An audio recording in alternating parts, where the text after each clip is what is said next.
Good morning, students. This is your English class. Today in this video, we are going to start chapter 2 in your English literature book. So students, let's open page number 7 in your English literature book. Now see on the top of the page. There is chapter 2. Chapter 2 is about the topic the shoemaker and the elves. The topic is here in chapter 2, the shoemaker and the elves. Now let's read. Most of you will know the story of the sad woodcutter who had lost his axe. Students, आप जानते हो एक sad woodcutter का story, जिस story में एक woodcutter अपना x को घुमा दिए थे. Who helped him? उनको कौन हेल्प किए थे? You know the answer. Now read the main topic.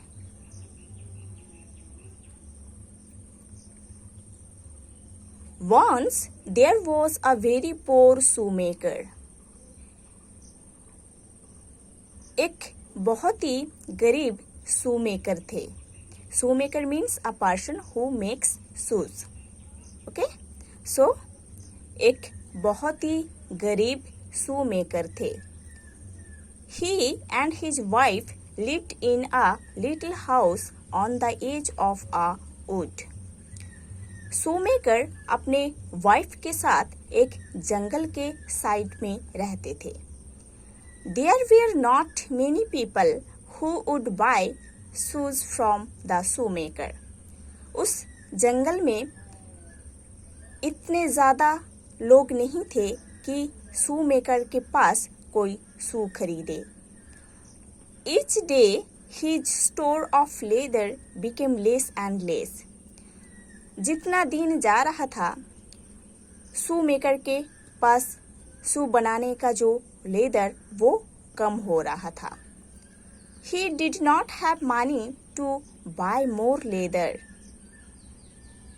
उस shoemaker के पास पैसा भी नहीं था और भी लेदर खरीदने के लिए. Day by day, the shoemaker and his wife grew poorer. जितना दिन जा रहा था, shoemaker and his wife दोनों और भी गरीब हो रहा था. At last, there was leather for only one pair of shoes. At last, उन लोगों के पास एक पेयर शूज का लेदर बचा था. The shoemaker cut out the last pair of shoes.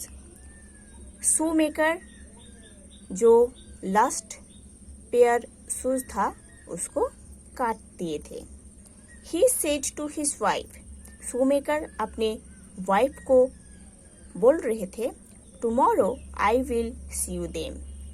Tomorrow मैं इस पेयर ऑफ शूज को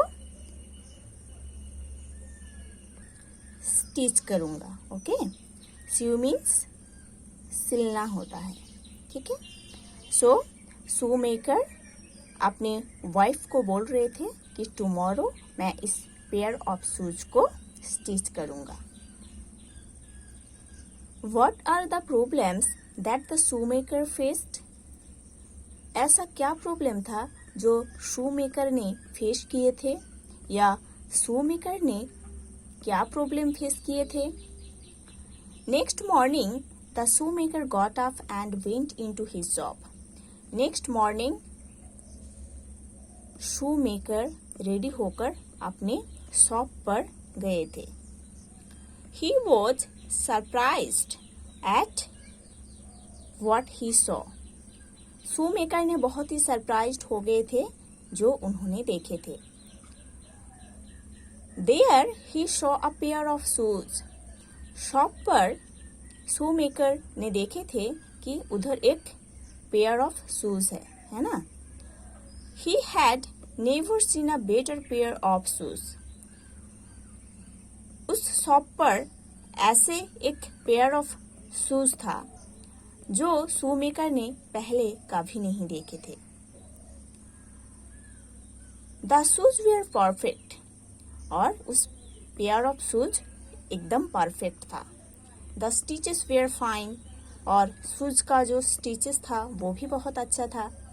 दे were so very well made that they were sold at once, वो पेयर ऑफ शूज इतना अच्छे से बना था कि वो बहुत ही जल्दी सेल होने वाला था। Okay, who do you think kept the shoes in the shop? आप क्या सोचते हो, उस शॉप पर शूज को कौन रखे थे? आप क्या सोचते हो, उस शॉप पर पेयर्स ऑफ शूज को कौन रखे थे? The shoe maker went to the market with the money, shoe maker पैसा लेकर मार्केट गए थे। He bought leather for 2 pairs of shoes, और उन्होंने मार्केट से 2 पेयर्स ऑफ शूज के लिए लेदर खरीदे थे। The shoe maker cut out the 2 pairs of shoes and said to his wife, tomorrow I will sew them. Shoe maker ने उस 2 pairs of shoes का जो लेदर है उसको काटे थे और अपनी बीबी को बोल रहे थे कि टुमारो मैं इस पेयर्स ऑफ शूज को स्टिच करूंगा। Next day when the shoemaker went into his shop, he was again surprised to see 2 pairs of shoes beautifully finished.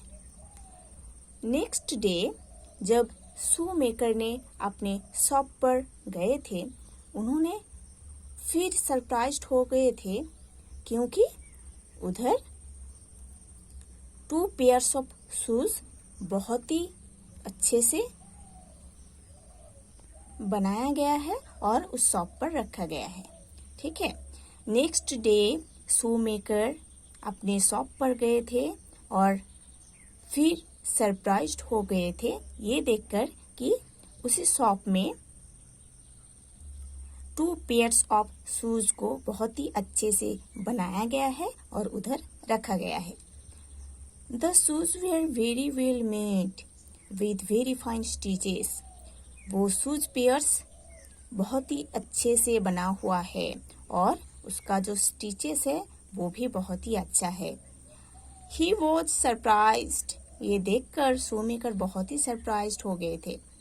He showed them to his wife who was also surprised to see such fine pairs of shoes.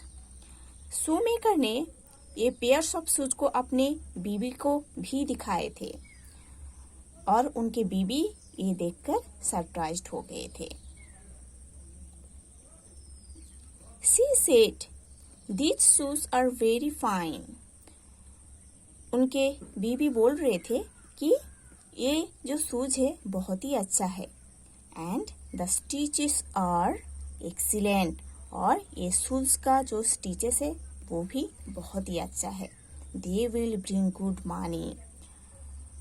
ये shoes हमारे लिए बहुत ही पैसा लेके आएगा, मतलब ये shoes को बेचने के बाद हमको बहुत ही पैसा मिलेगा। ठीक है, so students you have to study this page. In the next class you will study the next part of this chapter.